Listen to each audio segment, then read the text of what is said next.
The stars had never felt so distant. Dr. Nathan Hayes squinted out of the narrow window in the command deck, barely able to make out anything beyond the faint, ghostly glow of PX-547. The planet lay shrouded in a sickly, greenish haze, barely visible, hiding behind the farthest reach of Pluto's orbit. Officially classified as an unremarkable celestial body, it had piqued NASA's curiosity with an anomaly that couldn't be explained away by natural phenomena. This was the Dark Zone, uncharted, unseen by any probe or satellite that had tried to scan its shadowed reaches. Signals died in this quadrant, and the magnetic interference here defied physics, pulsing with a strange organic rhythm. From Earth, PX-457 looked like little more than a dead, frozen rock. But the truth, Nathan knew, was far more sinister. Nathan cast a glance at the crew around him, their faces tense and weary, each showing signs of the psychological toll their months-long journey had already taken. He studied their strained expressions. Dr. Elena Bishop, a sharp-eyed biologist whose fascination with alien life bordered on obsession. Dr. James Tate, the geologist who, despite his gruff exterior, carried a deep respect for the unknown forces shaping the universe. And Captain Lucas Greer, an old-school astronaut who held an unwavering loyalty to protocol, a stoic presence who kept them moving forward. Nathan tapped his console, checking the telemetry again. The anomaly was there, constant, like a heartbeat in the darkness, and PX-547 was the origin. "Prepare for orbital approach," Nathan instructed, his voice tight.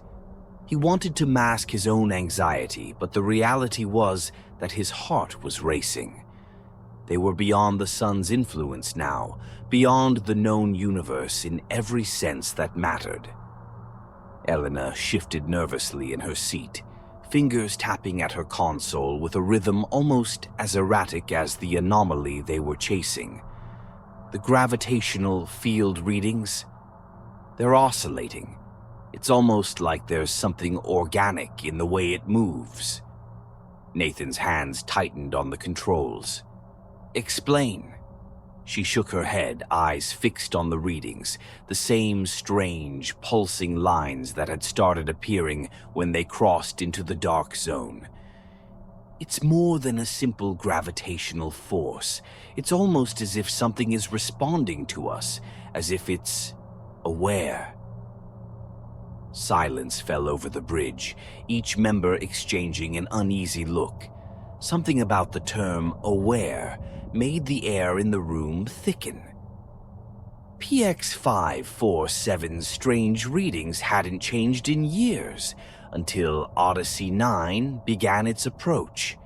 "Let's stick to protocol, folks," Captain Greer interjected, but his voice lacked the usual edge of command.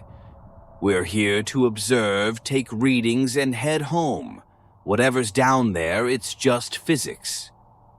Nathan wanted to believe that, but PX-547 loomed larger in their view, each second revealing its strange surface textures, jagged and shadowed, more like a wound in space than a planet. The ship shuddered with a sudden, violent impact. A deep, resonant thud echoed through the hull, and the lights flickered, dimming for a second before stabilizing. Every head snapped up, eyes darting around in alarm. "What was that?" Dr. Tate whispered, his voice tight with barely restrained fear. Nathan leaned into his console, fingers flying over the controls, searching for the source of the impact. No readings, nothing from the sensors. Captain Greer brought up the external cameras, his brow furrowing as he focused on the starboard hull. The image appeared, blurry at first, before sharpening enough to reveal a strange, dark mass clinging to the outer surface. It was thick, almost like oil, but with an iridescent sheen, and it pulsed as if alive. The crew watched in horrified fascination as it spread, crawling along the hull in slow, undulating waves, leaving dark, viscous trails behind. Each pulse seemed to sync with the anomaly's gravitational rhythms, a horrifying confirmation of Elena's earlier hypothesis. Whatever was causing this anomaly wasn't just some natural force, it was alive, and now it was on. Odyssey 9. Elena's voice shook, barely a whisper. "We need to leave orbit. Now."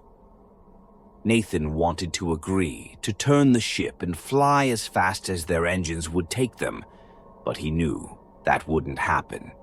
They were under strict orders to investigate the anomaly, orders that came directly from the highest levels of NASA.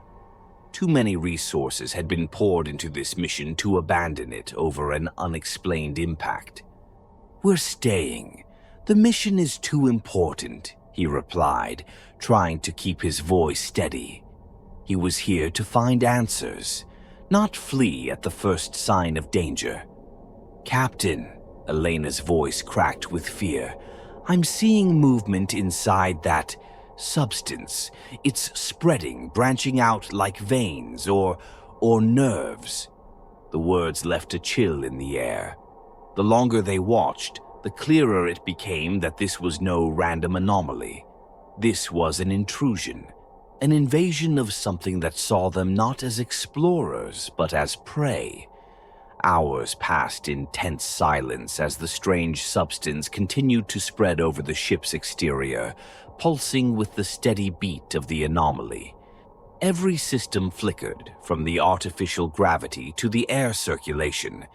The substance seemed to emit an electromagnetic interference, destabilizing every sensor. The ship was no longer a fortress against the hostile unknown. It was becoming its prison. The crew huddled around the central console, their faces pale under the harsh fluorescent lighting. The oppressive silence pressed in, the atmosphere inside Odyssey 9, as heavy as the unknown force pressing down on them from outside. "We're trapped here," Tate finally murmured, his voice barely audible. Nathan felt the weight of his words, the hopelessness that lingered in the air. They had come to study the anomaly, but instead it had ensnared them, a fly drawn too close to a waiting spider. Outside the window, PX-547 loomed large and dark, seeming to pulse along with the growth spreading across the hull. A flicker on Nathan's console snapped him back, and he reached to stabilize the view. The external camera had picked up another image. The strange substance had thickened, tendrils reaching out in all directions, probing, almost tasting the air in small, pulsing protrusions. And in the faint shadow of those tendrils, he thought he saw something. An eye, or what could have been an eye, deep and black as the abyss. Suddenly the lights dimmed, and a deep, guttural hum echoed through the vessel, vibrating through the walls and filling the cabin with an eerie, skin-crawling resonance. Nathan's hands trembled as he watched the screen, the fear of a truth too horrible to comprehend rising within him. The anomaly wasn't just a force of nature. It was something sentient, something that had waited, perhaps for eons, in this god-forsaken corner of the solar system. And now it had found them. In that moment, Nathan Hayes felt the futility of all his scientific knowledge, of every calculation and model he'd created. He understood with stark clarity that Odyssey 9 had crossed a line. Humanity was never meant to cross, that they were trespassers in a place where nothing human should ever tread. The vessel trembled again, and with a sickening certainty, Nathan realized Whatever had attached itself to their hull wasn't just studying them, it was consuming them. And far beyond, in the depths of the dark zone, PX-547 pulsed, patient and hungry, with all the time in the universe to feed. The vast emptiness outside the ship pressed against them, a suffocating weight in the pitch-black expanse around PX-547. Dr. Nathan Hayes had made the call, though every instinct screamed against it. With the ship crippled by the unknown substance clinging to the hull and communications all but dead, they had no choice. Staying on board was a death sentence. The only chance at survival lay in finding answers down on PX-547. "Prepare for descent," Nathan ordered, forcing authority into his voice as his hands shook against the controls. The crew's faces were pale, a gaunt fear shadowing their expressions as they readied themselves. Dr. Elena Bishop took her place beside him, her gaze fixed on the viewport, unable to tear her eyes from the hostile planet below. The lights on the console dimmed and flickered, as if even the ship itself resisted their decision. Captain Lucas Greer's voice came over the intercom, flat but laced with tension. "This is our last shot, people. Stick together down there. No one goes anywhere alone." Nathan swallowed hard. He knew their mission had gone far beyond the realm of science or discovery. It had crossed into something else, something darker. The strange substance on the hull seemed to pulse, almost as if in anticipation of their descent. With a shudder, the ship began its controlled fall toward the surface, the once stable engines now fighting the planet's strange gravitational field, which fluctuated with each second. As they neared, PX-547 revealed itself in horrifying detail. Jagged rock formations jutted from the ground, twisted into impossible shapes that resembled skeletal remains of giant creatures petrified mid-roar. Dust clouds swirled in slow, unnatural patterns, each gust somehow too precise, like the planet itself was breathing. The ship touched down with a heavy, echoing thud. The hull groaned as if in protest, the sound of metal twisting and straining under an unseen force. They had landed, but the sense of safety the vessel once provided was gone. They were now at the mercy of the unknown entity lurking beneath the planet's dead crust. One by one, they suited up, their movements stiff with dread. The planet's toxic atmosphere necessitated full environmental suits, which only heightened their isolation from one another. They became ghostly figures, clad in reflective visors, each hiding a fear they dared not voice. The crew stepped out into a place that felt like the farthest corner of hell.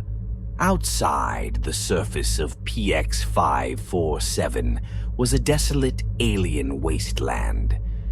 The sky was a bruised shade of violet, heavy and churning, though no storm ever seemed to form. Shadows stretched and twisted unnaturally, as if they had lives of their own, curling around their legs as they trudged forward, reluctant and weary. The cavern lay in the distance, a gaping maw in the rock face that called to them with an unnerving pull.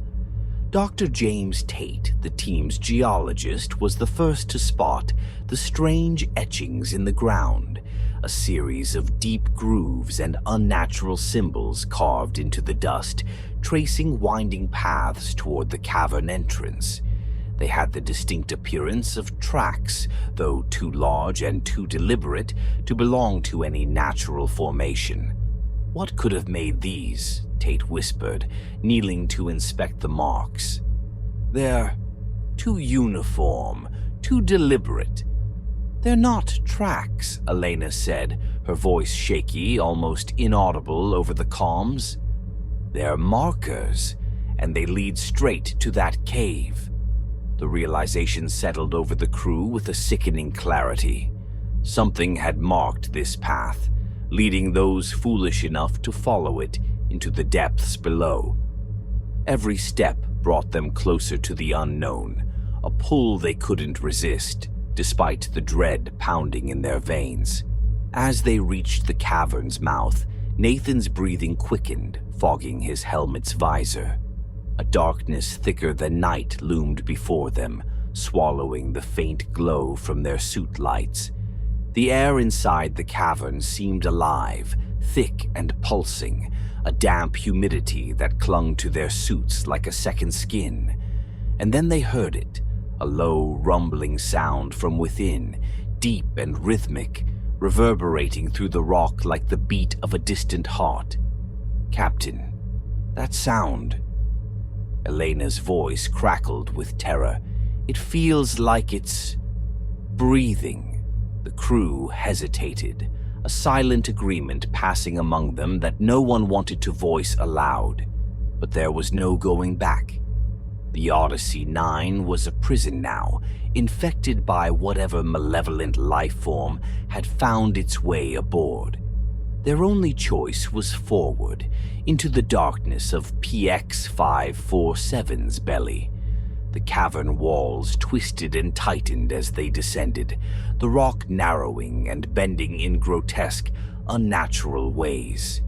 Each turn revealed twisted patterns etched into the stone, the same symbols from outside, but now carved with precision, as if some sentient hand had crafted them with purpose.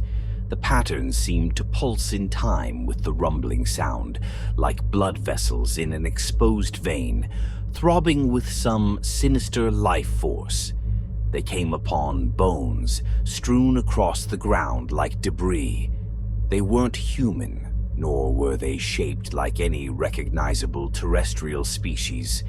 Hollow, elongated, twisted at unnatural angles, the remains looked almost sculpted, each piece disturbingly smooth, as if they'd been dissolved and reshaped. "This isn't natural," Tate murmured, lifting a fragment with trembling fingers. "These bones, they've been altered somehow." "By what?" Captain Greer asked, his tone demanding an answer none of them could provide.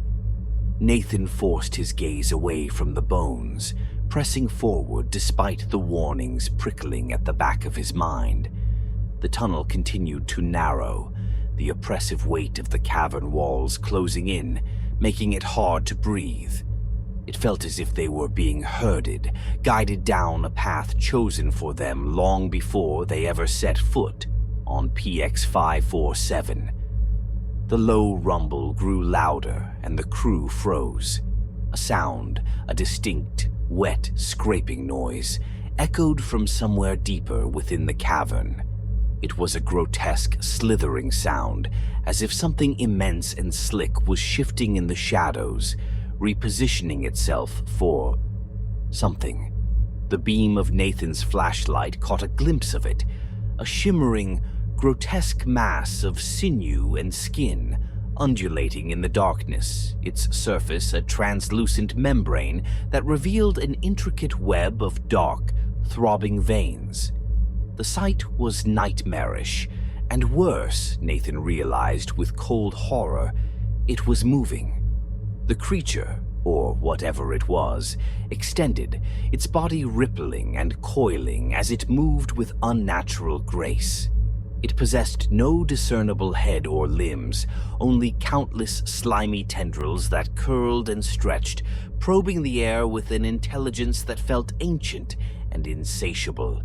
And from somewhere deep within its mass, hundreds of dark, empty eyes blinked in unison, each one turning to fix on the intruding crew. Panic gripped them. Captain Greer raised his weapon, shouting into the calm, "Get back! We need to..." His words were cut off as one of the creature's tendrils shot out, impossibly fast, latching onto his suit. He screamed, his voice raw and terrified, struggling as the tendril snaked around him, pulling him into the shadows. The team watched in horror, paralyzed as Captain Greer disappeared into the creature's mass, his suit flashing and flickering before the darkness consumed him entirely. Elena's voice cracked over the comms.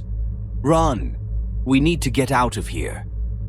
But the cavern had changed. The way back had vanished, the walls somehow shifting, closing them in with the monstrous entity. Every turn led to more rock, more shadow, and the creature pursued them, its countless tendrils snaking out to claim whatever stumbled too close. They were trapped, and the creature didn't lunge or attack. It waited, a predator savoring its prey's last moments. Each tendril pulsed with a rhythm that matched the planet's unnatural heartbeat, as if PX-547 itself was alive, its entire existence a trap for any who dared to trespass. Desperation surged as Nathan led the remaining crew deeper, his mind racing for a plan, any plan. But every idea felt futile. They were intruders here, invaders in a place where no light, no warmth, and no life was meant to exist. "Keep moving," he shouted, though he barely believed his own command. Each step felt heavier, as if the cavern itself fought against their escape. But then they saw it, a faint glow, a shimmering path leading deeper into the darkness. A twisted sense of hope flared, and they followed it, the remaining tendrils slipping back into the shadows as if luring them onward. And as they plunged into the depths of PX-547, they knew with sickening certainty that this was no escape route. They were being led straight into the heart of the beast. Somewhere deep in the recesses of PX-547, the creature's heartbeat thundered louder, each pulse stronger than the last, as it waited, patient for the inevitable.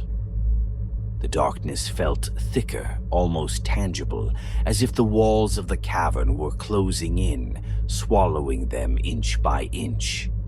Nathan Hayes gripped his flashlight with white-knuckled desperation, each strained breath echoing inside his helmet. Every corner, every shadow seemed to pulse with the same unnatural rhythm that reverberated from deep within PX-547, a sickening, relentless heartbeat that twisted and amplified their fear. Their last glimpse of Captain Greer still burned in Nathan's mind. One moment he'd been there, shouting for them to retreat, and the next, he was gone, wrenched into the shadow by a massive, coiling appendage. Only his muffled, fading screams had lingered, haunting the dead air around them. And then, silence, an unbearable stillness that felt like the world itself was holding its breath. The remaining crew stood frozen, their flashlights cutting through the suffocating darkness in thin beams that barely held back the night.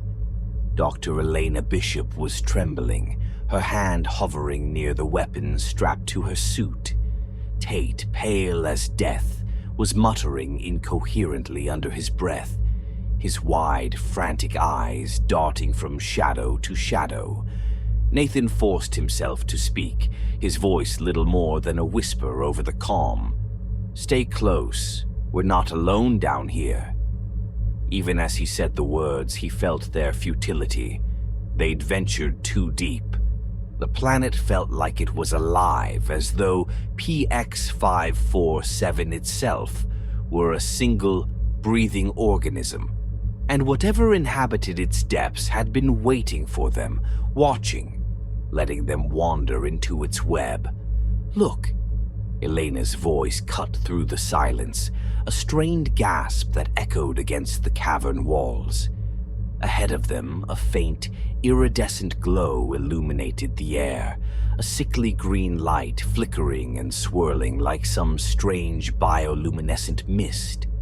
It clung to the walls and drifted slowly through the air, lighting up the grotesque shapes of twisted, fossilized structures embedded in the rock. But as they stared, they realized these weren't mere formations. They were bones, colossal and fossilized, protruding from the cavern walls, twisted into impossible shapes, as if something ancient had been absorbed into the very rock.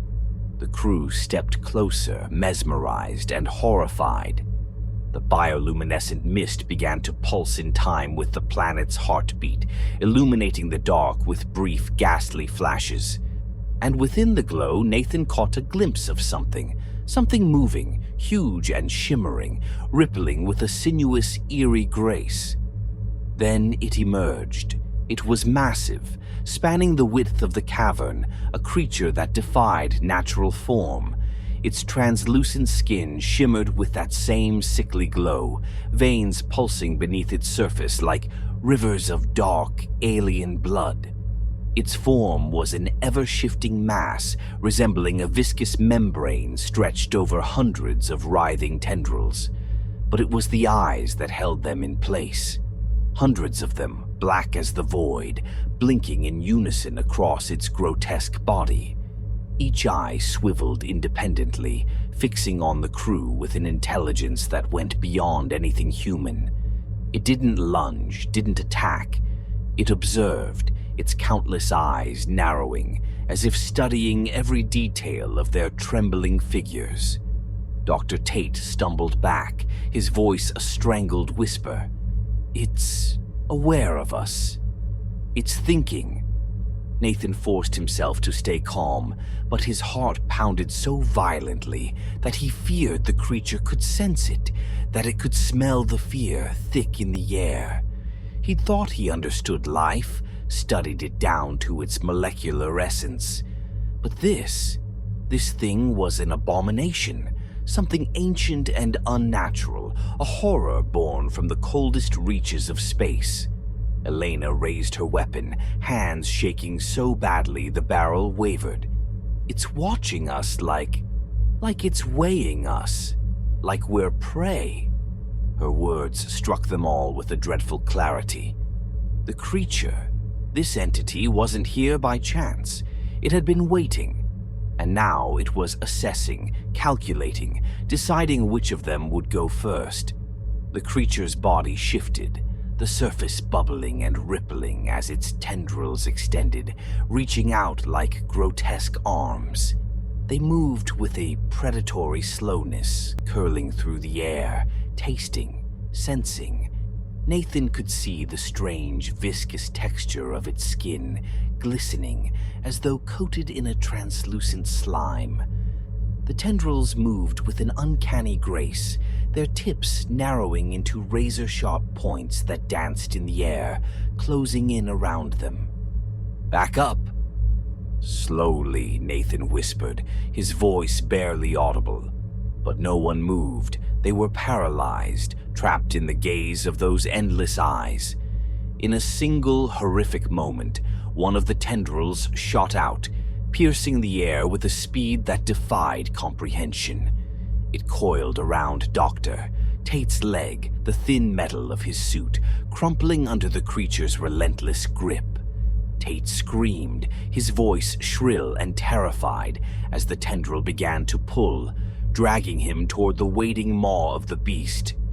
"Help me, please!" Tate's desperate cries echoed in the cavern, bouncing off the walls as he clawed at the ground, his gloved fingers scraping futilely against the rock.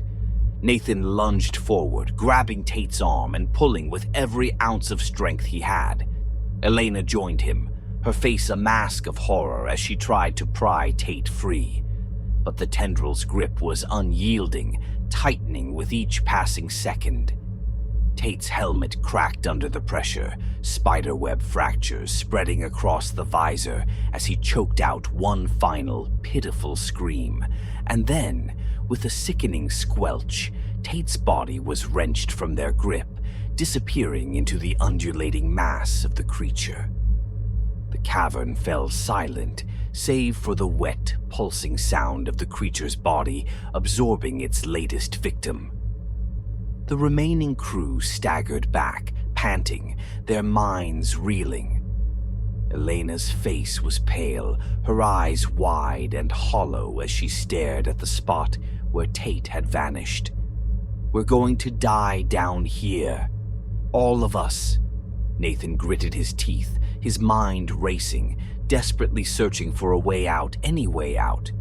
The only certainty was that the creature was closing in, its tendrils spreading across the cavern floor, each one sliding toward them with that same terrible patience. "There has to be a way," Nathan muttered, more to himself than anyone else.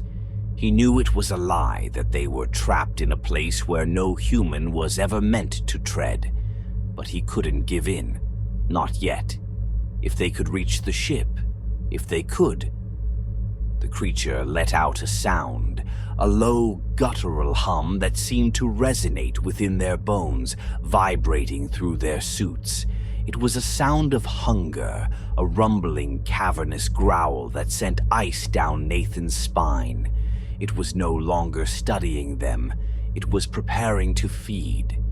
In the dim glow of the cavern, Nathan saw the creature's form shift, its entire body writhing as it contracted, tightening like a coiled spring.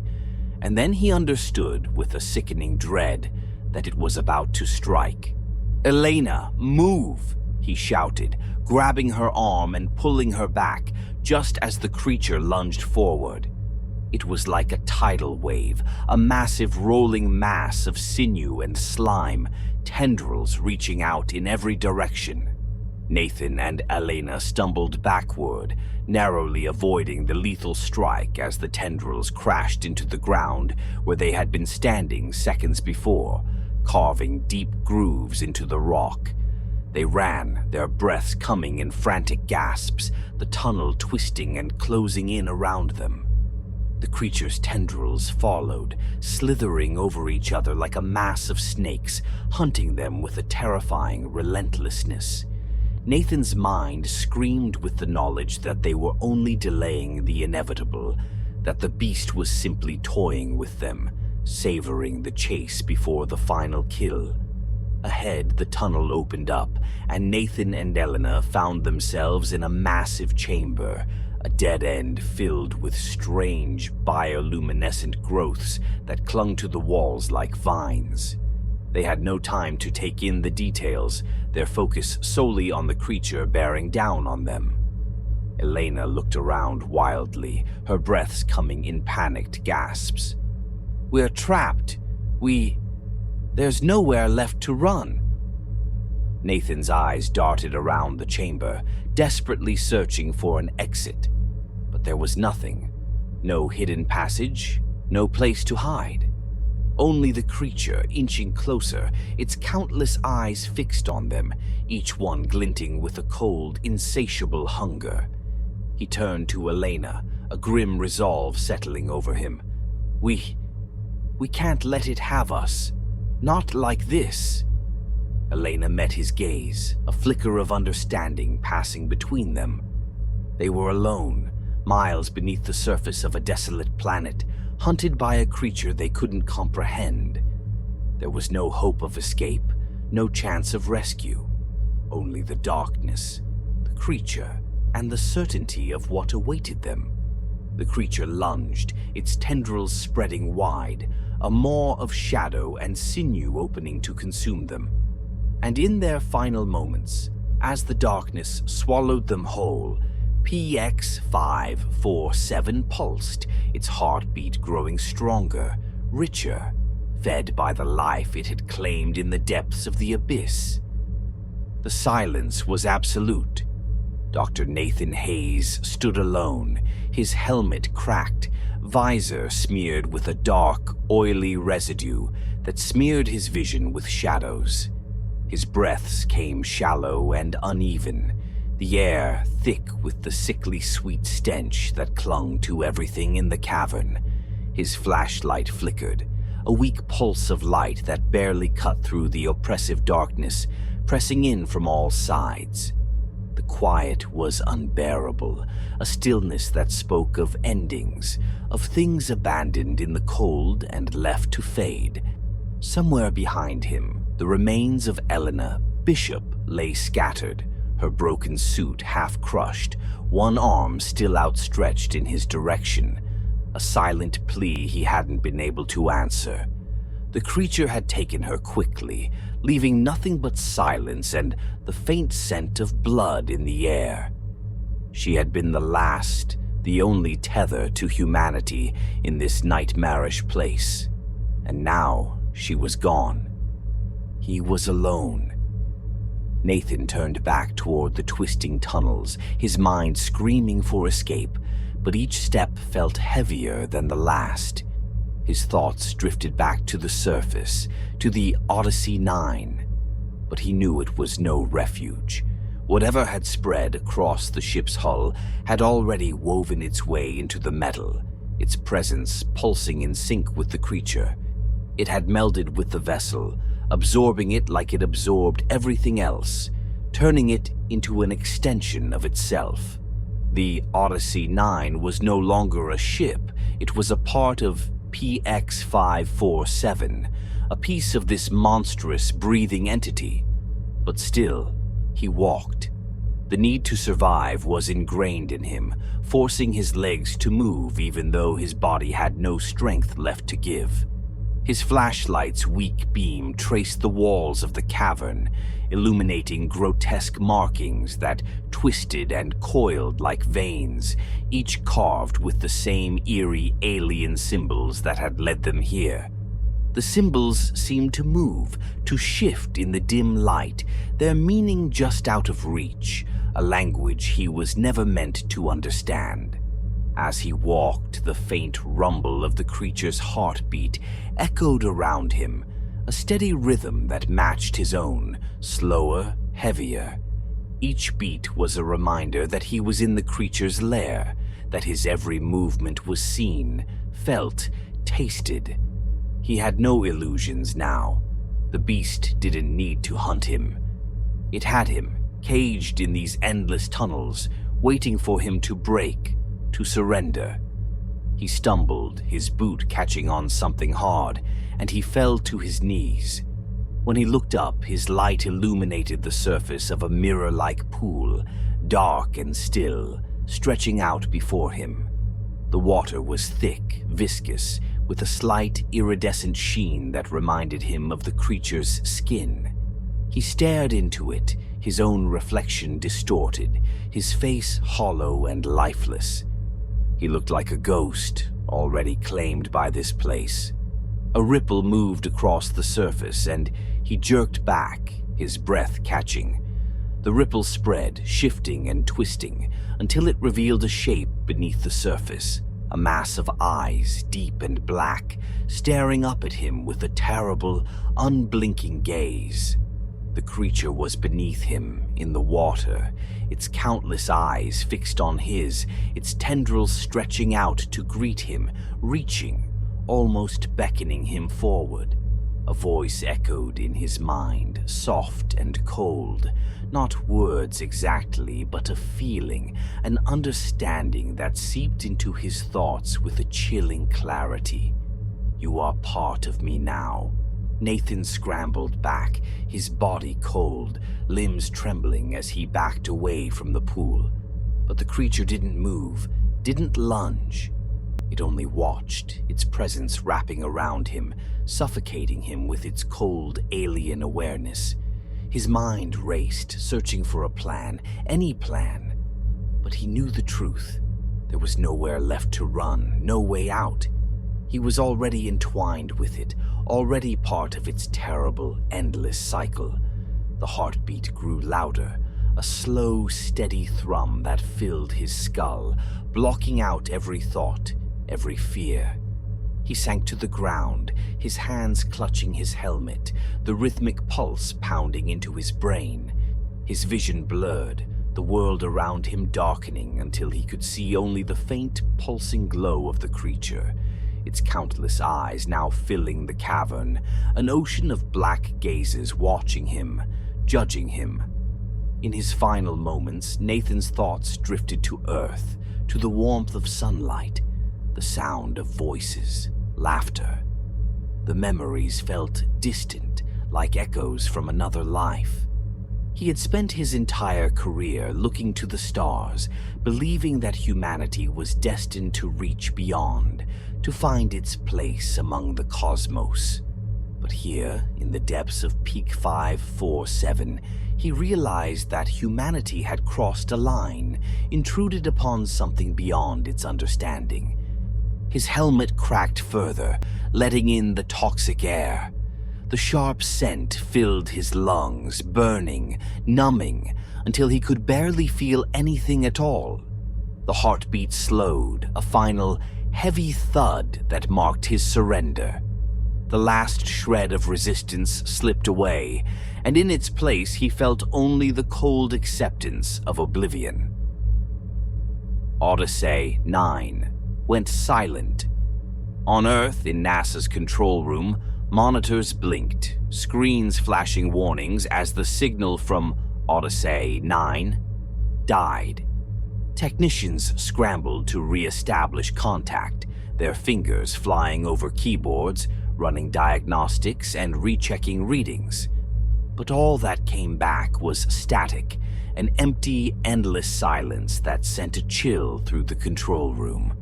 Days passed and PX547 faded from memory, its coordinates filed away, classified under layers of security that buried its existence. No explanations were given, no search parties sent. The crew of Odyssey 9 became ghosts, their names inscribed in plaques and memorials that quietly honored the lost without daring to question what had taken them. But in the farthest reaches of the solar system, beyond Pluto's orbit, PX547 continued to drift, a dead, forgotten world in the heart of the dark zone. And deep within, in its endless caverns, the creature waited, its many eyes closing, its heartbeat slowing as it settled into the silence, satisfied. It would wait. It had all the time in the universe. And one day, when humanity's curiosity reached too far once more, it would awaken, patient and hungry, ready to claim its next offering.